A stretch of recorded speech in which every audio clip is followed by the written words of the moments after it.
अपना वक्त गलत लोगों पे बर्बाद किया, कि मैंने अपना वक्त गलत लोगों पे बर्बाद किया, पर तुम मेरे लिए बहुत ही खास हो, और पर तुम मेरे लिए बहुत ही खास हो, इसीलिए मैंने फिर से तुमसे एक बार मोहब्बत किया। Thank you. जोरदार तालियों के साथ में हो जाए तालियां मिस अंजलि देवी जी के लिए।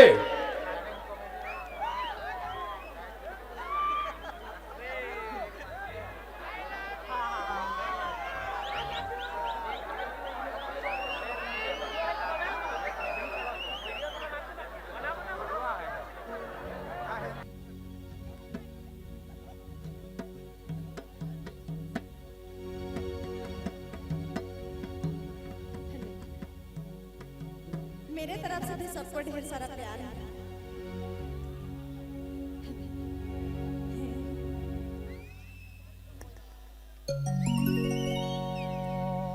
हे तोके मोये दिल देलो, हे तोके मोये दिल देलो, हे तो औरों में भरोसा, ओ हो तो औरों में भरोसा कर,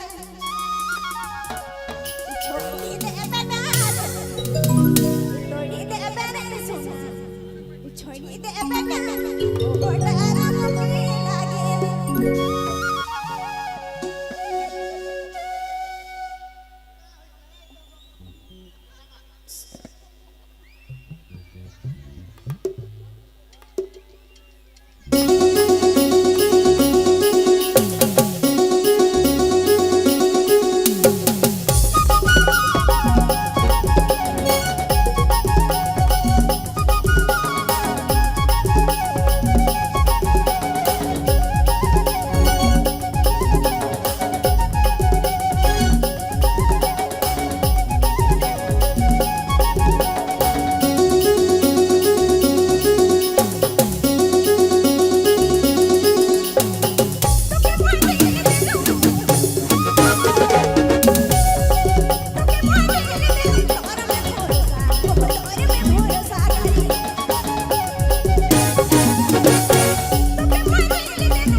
आप सुन रहे हैं बीराज डाउनलोडिंग सेंटर, रोड कर्रा।